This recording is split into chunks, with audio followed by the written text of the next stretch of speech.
couple of quick points on the ethics reform. Is there any piece of this, I think I know the answer, but any piece of this that applies to the executive branch in any way?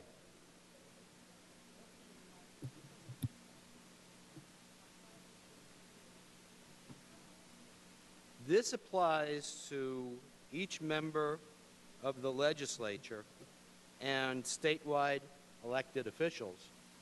The governor is a statewide elected official. It also applies to legislative and executive employees who are designated as policymakers and those who are in the neighborhood of $90,000 and above.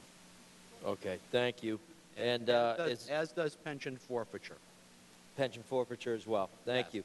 you. Is there any requirement in the ethics reform regarding per diems that requires receipts, which is standard accounting practice throughout America? You know, the personal use of campaign funds is applicable as well to members of the executive branch. And with respect to the per diems, there will be enhanced and increased verification. I'm sorry, say that again, There will please. be enhanced and increased verification. But no receipts?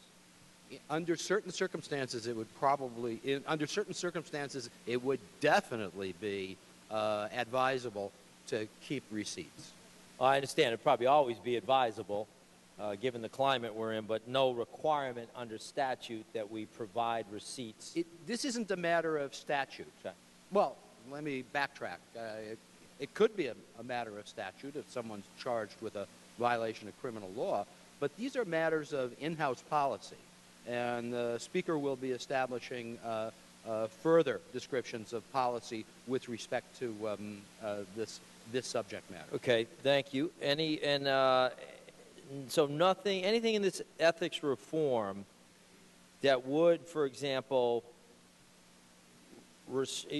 you said earlier, if I'm getting this correctly, you said earlier you could not pay fines, JCOB fines, or any other fines. Criminal fines, yes. Criminal fines. JCOB and Legislative Ethics Commission fines. JCOB and Legislative Ethics. Because in general, our structure is such that JCOB is an investigatory body, almost like a prosecutorial body. But if JCOB finds violations of the Public Officers Law, then JCOB refers those findings to the Legislative Ethics Commission, and the Legislative Ethics Commission, in effect, sits as a sentencing judge. So it's the Legislative Ethics Commission that would, in all likelihood, be imposing fines or assessments or penalties. Right. So I hope that helps. It does indeed. Anything that would restrict, for example, a governor paying for a criminal defense attorney to keep that criminal defense attorney on retainer related to an investigation that he or she may be subject to from a United States attorney.